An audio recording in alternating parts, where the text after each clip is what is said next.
Bismillahirrahmanirrahim. Para muhibbin rahimakumullah, as-sabi'a asyar min asma'illah al-husna al-wahhab. Yang ke-17 dari asma'ul husna, yaitu al-wahhab. Di dalam Al-Quranul Karim ada beberapa disebut nama Allah Al-Wahhab ini. Di antaranya firman Allah Ta'ala, a'udzubillahi minasyaitonir rajim, wa hab lana min ladunka rahmah innaka antal wahhab. Artinya, dan berikan kepada kami dari sisi engkau rahmat, sesungguhnya engkau itu adalah maha pemberi. Jadi rahmat Al-Wahhab itu secara ringkas diartikan dengan maha pemberi, Al-Wahhab. Al-Wahhab huwa alladhi yu'ti kulla muhtajin ma yahtaju ilaihi la li'iwadin wala ligharadin ajilin wala ajil. Al-Wahhab itu artinya adalah yang memberi tiap-tiap orang yang berhajat akan sesuatu yang dia hajatkan kepadanya. Dia beri seseorang yang berhajat bukan untuk diganti, bukan ada tujuan-tujuan, baik di dunia maupun di akhirat nantinya. Jadi itulah makna Al-Wahhab. Allah memberikan kita sesuatu yang kita perlukan, dan Allah memberikan itu tanpa mengharapkan sedikit pun dari kita, baik itu balasan di dunia maupun di akhirat. Jadi semata-mata Allah memberi tanpa ada balasan apa-apa. Paman wahaba walahu fi hibatihi gharadun yanaluhu min sana'in aw mawaddatin aw ghairihima falaysa biwahhab. Barang siapa yang memberi dan baginya pada memberi itu ada tujuan yang akan dicapai, baik pujian atau cinta atau selainnya, maka bukanlah itu Al-Wahhab. Jadi kalau kita memberi sesuatu ada maksud, ada tujuan, baik tujuannya berupa materi atau tujuannya berupa pujian, maka bukanlah itu namanya Al-Wahhab. Jadi Allah memberikan semata-mata sesuatu yang kita perlukan, tanpa ada iming-iming apa, tanpa ada harapan apa-apa kepada kita ini. Para muhibbin rahimakumullah, perkara Allah menyuruh kita untuk takwa, Allah menyuruh kita sembahyang, Allah menyuruh kita sedekah, itu kembali kepada kita manfaatnya, bukan kepada Allah. Jangan sekali-kali berprasangka bahwa Allah itu menyuruh kita sembahyang supaya dia lebih mulia. Jangan sekali-kali berprasangka bahwa Allah itu menyuruh kita berzikir agar dia menjadi lebih tinggi. Bukan itu. Allah menyuruh berbagai macam kebaikan kepada kita, manfaatnya itu kembali kepada kita. Sedikit pun tidak akan kembali kepada Allah Subhanahu wa ta'ala. Nah, para muhibbin rahimakumullah, sebesar apapun taat kita kepada Allah, kada akan meninggikan kedudukan Allah. Sebesar apapun ibadah kita kepada Allah, kada akan menambah kemuliaan Allah. Sebesar apapun maksiat kita kepada Allah, sebesar apapun ingkar kita kepada Allah, sedikit pun kada akan menurunkan ketinggian derajat Allah Subhanahu wa ta'ala. Jadi perbuatan taat yang disuruh Allah kepada kita untuk kita, untuk kita. Nah, perbuatan maksiat yang dilarang Allah kepada kita itu pun untuk kita. Karena setiap maksiat itu ada mengandung mudarat. Setiap maksiat baik kecil ataupun besar di dalamnya ada mudarat, ada bahaya.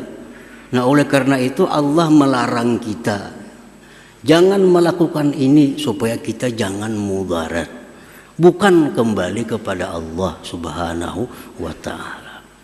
Nah, para muhibbin rahimakumullah. Jadi Allah memberikan tiap-tiap orang yang berhajat sesuatu yang dia hajatkan, bukan karena mengharapkan gantian dan bukan karena ada tujuan. Oleh karena itu Allah dinamakan dengan Al-Wahhab ini. Para muhibbin rahimakumullah. Nah, sekarang apa yang kita perlu kepada Allah? Ini Allah akan memberi kita apa yang kita perlu. Itulah namanya Al-Wahhab. Apa yang paling kita perlukan? Apa yang paling manusia butuhkan?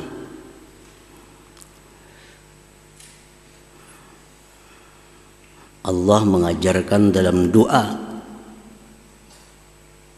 pada kitab sucinya Al-Quran, wahab lana min ladunka rahmah innaka antal wahhab. Berikanlah kepada kami dari sisi engkau itu rahmat, bahwa engkau sungguh maha pemberi.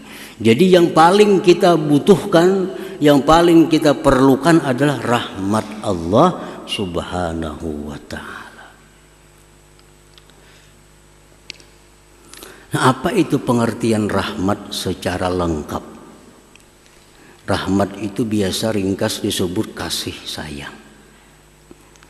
Nah, pengertian rahmat itu secara lengkap oleh ulama dijelaskan bahwa yang namanya rahmat itu mencakup 6 perkara.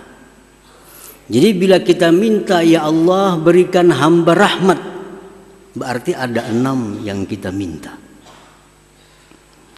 Apabila Allah memberikan kepada kita rahmat, berarti salah satu di antara 6 ini yang Dia berikan kepada kita. Nah, pertama yang disebut rahmat itu husulul iman wat tauhid wal ma'rifah bil qalbi. Hasilnya iman, tauhid, ma'rifat di dalam hati. Itu rahmat. Kita nih bisa beriman kepada Allah, itu dapat rahmat Allah. Kita bisa mentauhidkan Allah, itu kita dapat rahmat Allah. Kita bisa mengenal Allah, nama-namanya, mengenal sifat-sifatnya, berarti kita dapat rahmat Allah. Nah, pertama itu hasilnya keimanan, tauhid, ma'rifat di dalam hati. Nah, itulah bagian pertama dari rahmat. Yang kedua, husulu nurit ta'at wal ibadah fil jawarih. Hasilnya cahaya taat dan ibadat pada anggota tubuh. Kita menuntut ilmu sekarang ini, berarti kita dapat rahmat. Berarti kita dapat rahmat. Kita membaca Al-Quran, berarti saat itu kita dapat rahmat. Kita sembahyang, kita baca salawat. Nah, saat itu kita dapat rahmat Allah Subhanahu wa ta'ala. Nah, bagian yang kedua dari rahmat itu adalah hasilnya taat ibadah di anggota-anggota tubuh kita. Nah, itu rahmat juga ngarannya. Kita kawa sembahyang, berarti kita dapat rahmat. Jakanya kita kada dapat rahmat, kita kada kawa sembahyang. Jakanya kita kada dapat rahmat, kita kada kau berkumpul di sini. Jakanya kita kada dapat rahmat, kita kada kau baca Al-Quran. Karena dapat rahmat itulah kita bisa sembahyang, kita kawa nuntut ilmu, dapat rahmat. Yang kedua, yang ketiga, husulu suhulati asbabil ma'isha minal amni was-sihhati wal kifayah. Yang namanya rahmat itu hasilnya kemudahan, sebab-sebab kehidupan, keamanan, kesehatan, dan kecukupan. Nah itu rahmat. Kita ini aman. Kada ada perkelahian, kada ada permusuhan, kada ada peperangan. Berarti kampung itu kampung yang dapat rahmat. Kita sehat, kita cukup dalam kehidupan, itu berarti dapat rahmat Allah. Yang keempat, husulu suhulati sakaratil maut, hasilnya kemudahan waktu sakaratul maut. Kita dapat kemudahan sewaktu menghadap Israel. Israel itu pasti datang kepada kita. Kita pasti bertamu lawan Israel. Ada yang sulit, ada yang mudah. Nah kalau kita mati dalam keadaan mudah, berarti dapat rahmat kita. Dapat rahmat. Nah yang kelima, husulu suhulatis su'al fil qabar, hasilnya kemudahan menjawab munkar nakir di kubur. Marabbuka jar munkar nakir, mudah menjawab Allahu Rabbi. Wa man nabiyyuka, siapa nabi engkau? Muhammadun nabi. Mudah. Nah kemudahan menjawab munkar nakir itu rahmat Allah. Rahmat Allah. Yang keenam, husulu suhulatil hisab wa liqa'illahi ta'ala fil jannah, mudahnya kita menghadapi hari kiamat dan bertemu Allah di dalam surga. Nah itu rahmat Allah subhanahu wa ta'ala. Nah para muhibbin rahimakumullah, jadi bila kita berdoa lawan Allah, Allahumma rahamni misalnya, ya Allah berikan aku rahmat, berarti kita minta yang 6 tadi. Nah, berarti kita minta yang 6 itu. Kita minta iman, tauhid, ma'rifat. Kita minta bisa untuk ibadah, taat kepada Allah. Kita minta keamanan, kesehatan, kecukupan. Kita minta mudah menghadap sakaratul maut. Kita minta mudah jawab munkar nakir. Kita minta kemudahan pada hari kiamat dan bertemu Allah subhanahu wa ta'ala. Jadi satu kalimat rahmat itu mencakup itu. Nah jadi Allah subhanahu wa ta'ala yang bernama Al-Wahhab, Allah berikan rahmat itu kepada kita tanpa ada minta imbalan sedikit jua pun, tanpa ada untingan, tanpa ada tujuan apapun, semata-mata anugerah dari Allah subhanahu wa ta'ala. Al-Wahhab. Para muhibbin rahimakumullah, kita dapat anak. Anak ini belum tentu rahmat. Anak yang namanya rahmat itu anak yang takwa kepada Allah, anak saleh. Kalau kita punya anak, anak kita jadi anak yang saleh, baru itu anak rahmat kepada kita. Kita dapat istri, belum tentu istri ini menjadi rahmat bagi kita. Tapi kalau istri ini salihah, taat kepada Allah, taat kepada suami, maka ini istri rahmat bagi kita. Kita dapat duit, belum tentu duit ini rahmat. Tapi bila duit ini kita gunakan untuk ibadah kepada Allah, maka duit itu namanya rahmat. Pangkat, kedudukan, jabatan, belum tentu ini kedudukan rahmat. Kedudukan, pangkat yang namanya rahmat itu adalah pangkat dan kedudukan yang dijalankan dengan benar, yang dijalankan untuk mensejahterakan umat Nabi Muhammad sallallahu alaihi wasallam. Itulah pangkat yang namanya rahmat Allah Subhanahu wa taala.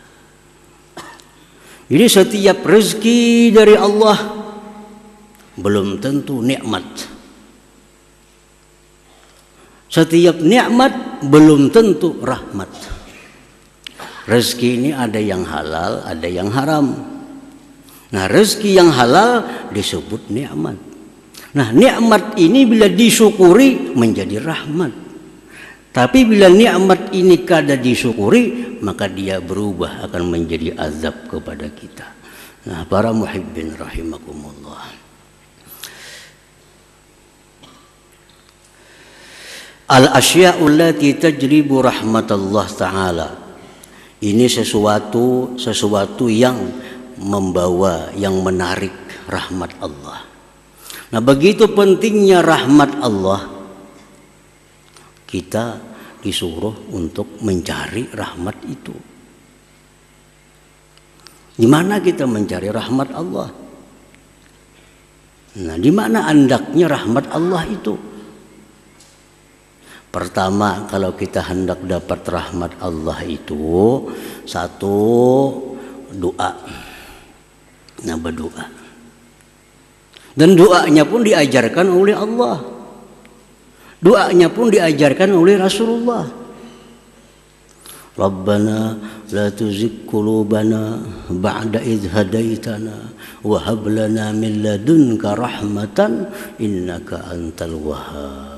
Nah, baca aja doa itu memancing datangnya rahmat kepada kita. Dan rahmat ini kada diberikan Allah kepada semua orang. Rahmat ini hanya diberikan Allah kepada orang-orang yang Dia cintai. Orang kafir kada diberi Allah rahmat. Dan kita kada boleh memintakan orang kafir agar dapat rahmat. Kada boleh. Ada orang kafir, mudahan diberi rahmat, kita nang berdosa. Doa untuk orang kafir itu hanya satu. Ya Allah, berikan dia hidayah kepada jalan yang benar. Allahumma hdih ila siratil mustaqim. Kita melihat orang kafir, melihat orang musyrik, doakan agar mereka dapat hidayah, petunjuk dari Allah. Jangan didoakan dapat rahmat. Karena rahmat itu Allah kadang akan memberi kepada orang kafir. Rahmat hanya diberi kepada orang-orang yang dicintai oleh Allah Subhanahu wa ta'ala. Satu doa tadi. Nah, biasakan berdoa minta rahmat. Nah, bisa dengan doa tadi, atau Allahumma arhamni, ya Allah berikan aku rahmat. Irhamni itu artinya berikan aku rahmat. Wa minha hudhuru majlisi ilmin wa zikrin, dan sebagiannya lagi untuk mendatangkan rahmat itu menghadiri majlis zikir, majlis ilmu. Kita berkumpul. Nah, berkumpul berzikir kepada Allah itu mendatangkan rahmat. Baik zikirnya berupa menyebut lafzul jalalah atau zikirnya itu membahas tentang hukum-hukum Allah. Kita dudukan bertiga, berempat, 10, 20 orang. Kita berzikir. Baik zikir salawat, Quran, atau kita membaca kitab-kitab yang membahas tentang halal haram. Nah, itu datang rahmat Allah kepada kita. Turun rahmat Allah kepada kita. Rasulullah SAW bersabda, la yaq'udu qaumun yazkuruna Allah azza wa jalla illa haffathumul malaikah wa ghashiyatuhumur rahmah wa unzilat alaihimus sakinah wa zakarahumullah fi man indah, rawahu Muslim.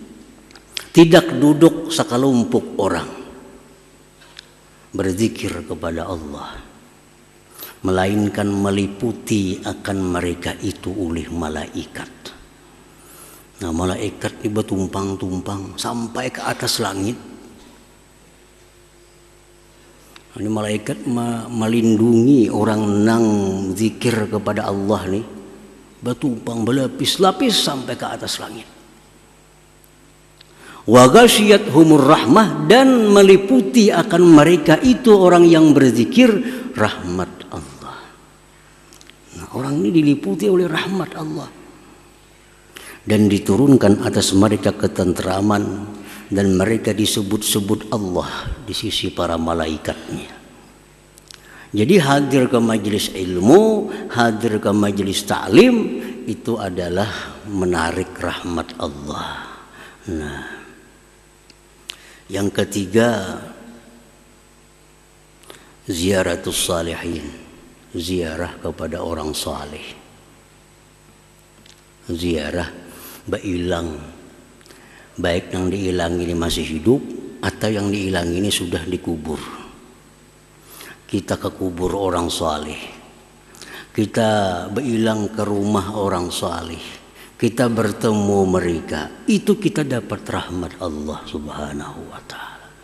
Walaupun kita diam, tak ada bebandir apa-apa, duduk, nah sudah dapat rahmat Allah.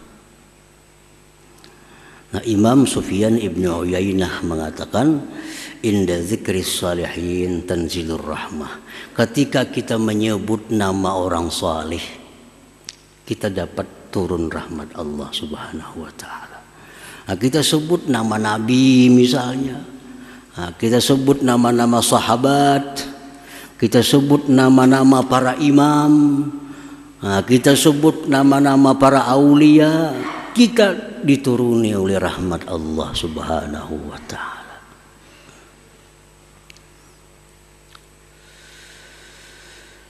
Nah, wa minha, dan setengahnya lagi, al-i'tikaf fil masjid, i'tikaf di masjid. I'tikaf itu kada syarat baca Quran, i'tikaf itu kada disyaratkan sembahyang. Kita duduk di masjid, niat i'tikaf, satu mat itu guring, ada apa-apa, guring i'tikaf. Rasulullah SAW bersabda, man tawadda'a fi baitih fa ahsana wudu'ahu thumma atal masjid fahuwa zairullah wa haqqul mazur ay yukrima zairah, rawahu Tabarani wa sahhaha. Ujar Nabi, siapa yang berwudu di rumahnya dengan wudu yang sempurna, yang baik, kemudian dia datang ke masjid, nah, datang ke masjid, maka dia ini disebut zairullah, mailangi Allah. Disebut mailangi Allah. Jadi kita berwudu di rumah, nah, atau di manakah berwudunya? Asal wudu yang baik, kita datang ke masjid, kita disebut mailangi Allah, ujar Nabi kita.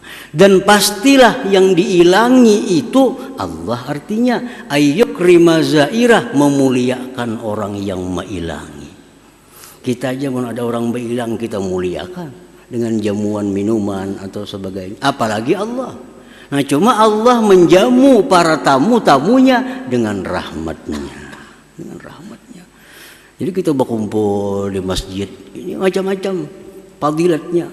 Antara lain kita duduk di masjid ini, pada hakikatnya kita mailangi Allah Subhanahu wa ta'ala. Dan wahakun, pasti, alal mazur, yang diilangi Allah memuliakan tamunya.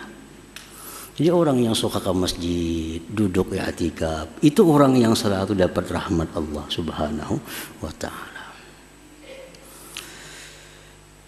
Wa minha qiraatul Quran, baca Quran, baca salawat, itu semua memancing kita untuk selalu berada dalam rahmat Allah Subhanahu wa ta'ala. Nah, para muhibbin rahimakumullah, al-mu'min bismillahil wahhab, orang yang beriman dengan nama Allah al-wahhab.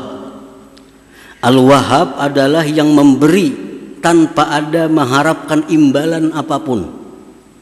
Nah, kalau kita beriman, kita percaya bahwa Allah itu Al-Wahhab, Allah memberi tanpa minta imbalan sedikit pun dalam bentuk apapun, kita selaku manusia, hambanya yang mengimaninya, ayyuti ma yamlikuhu liwajhillahi ta'ala wahdah, la lil wusul ila na'imil jannah awil hadzari min azabin nar aw li hazzin ajilin aw ajil. Nah, kalau kita sudah beriman kepada Al-Wahhab sebagai nama Allah, maka kita memberikan sesuatu yang kita miliki kepada orang lain semata-mata karena Allah. Nah, semata-mata karena Allah, bukan untuk masuk surga, bukan untuk selamat di neraka, bukan untuk apapun. Kita memberikan kepada orang sesuatu yang kita miliki semata-mata karena Allah. Itulah orang yang beriman kepada nama Allah Al-Wahhab ini. Jadi ini memberi sesuatu bukan untuk supaya selamat. Ini memberi sesuatu bukan untuk minta puji. Dia memberikan sesuatu bukan untuk masuk surga. Dia memberi sesuatu bukan untuk terhindar dari api neraka, tapi dia memberi sesuatu kepada orang karena Allah Subhanahu wa ta'ala. Titik, ingat situ aja. Nah, itulah contoh orang yang beriman kepada nama Allah Al-Wahhab tadi. Jadi kada usah lagi kita bersedekah supaya kada usah, cukup karena Allah. Dan apabila kita memberi sesuatu itu karena Allah, semua yang lain itu mengikuti, akan datang dengan sendirinya, walaupun kita kadang mengharap, walaupun kita kadang meminta. Kita memberi makan orang karena Allah, otomatis sudah Allah akan beri dia surga, akan Allah jauhkan dia dari neraka. Dia akan dapat pujian dan dicintai oleh hamba-hamba Allah, walaupun itu di luar daripada harapan kita. Tapi kalau kita memberi supaya dipuji orang, belum tentu dipuji orang. Kalau kita memberi supaya dihormati orang, belum tentu dihormati orang. Tapi kalau kita memberi karena Allah semata-mata, semua anak lain akan kita dapatkan. Nah, jadi itu buah iman daripada nama Allah Al-Wahhab. Allah Al-Wahhab memberikan kepada orang tanpa ada tujuan apapun. Nah, kita pun memberikan kepada makhluk Allah tanpa tujuan apapun selain karena Allah Subhanahu wa ta'ala. Nah, para muhibbin rahimakumullah, para ulama banyak yang mengatakan bahwa Al-Wahhab ini mempunyai berbagai macam khasiat bagi orang-orang yang mengamalkannya. Antara lain, kalau kita membaca Al-Wahhab karena Allah Subhanahu wa ta'ala, kita akan diberikan oleh Allah pertama kekayaan. Maksud kekayaan hati. Hati kita ini merasa kita ini kaya. Hati kita merasa bahwa kita ini cukup. Nah, Al-Wahhab, apabila kita membacanya waktu sujud terakhir sembahyang duha, 14 kali cukup. Jadi sembahyang duha 2 rakaat misalnya, sujud terakhirnya kena ya Wahhab, ya Wahhab, ya Wahhab 14 kali. Diamalkan. Nah, artinya diamalkan tuh hari-hari. Nah, itu orang diamalkan. Namun sesekali banu kadang banu itu lain mengamalkan orangnya. Ini diamalkan hari-hari. Nah, Allah akan berikan kita dengan namanya Al-Wahhab itu satu kekayaan, setidak-tidaknya kaya hati. Nah, kaya hati. Nah, itu sudah dimujarab, dianggap mujarab oleh para ulama. Artinya kada seekong berdua ulama yang mengatakan itu mujarab. Kalau kita sembahyang duha, sujud terakhir, Subhana rabbiyal a'la 3 kali, nah ya Wahhab, ya Wahhab 14 kali tiap hari. Nah, kita akan diberi Allah itu. Itu antara lain daripada fadilatnya Al-Wahhab itu. Nah, kemudian lagi para ulama juga mengatakan kalau kita membaca doa ini 7 kali setiap sembahyang fardu, Rabbana la tuzigh qulubana ba'da idh hadaitana wa hab lana min ladunka rahmah innaka antal wahhab. Kita akan dijaga oleh Allah. Dijaga dari apa? Dari ikut aliran-aliran yang sesat. Sehingga sampai mati kita mengikuti aliran yang lurus, jalan yang lurus. Rabbana la tuzigh qulubana. Wahai Tuhan kami, jangan kau condongkan hati kami. Ba'da idh hadaitana, sesudah engkau beri kami hidayah. Wa hab lana min ladunka rahmah, berikan bagi kami rahmat dari sisi engkau. Innaka antal wahhab. Baca 7 kali mbah sembahyang. Mengkada kawa kalimah waktunya barang mbah maghrib mbah subuh. Baca 7 kali supaya kita bisa selamat dari tergoda dengan aliran-aliran yang sesat. Karena aliran dalam Islam ini banyak macam-macam aliran. Ada aliran yang kada bersembahyangan, ada aliran yang macam-macam. Nah, supaya jangan tergoda hati aliran yang kada jelas, yang bukan diajarkan Rasulullah, nah amalkan ini. Rabbana la tuzigh qulubana ba'da idh hadaitana wa hab lana min ladunka rahmah innaka antal wahhab. Insyaallah kita akan dibimbing sampai akhir hayat kita berada di jalan yang diridhai oleh Allah Subhanahu wa taala. Amin ya rabbal alamin. La hadratin Nabi sallallahu alaihi wasallam. Al-Fatihah. Ya kana na'budu wa iyyaka nasta'in.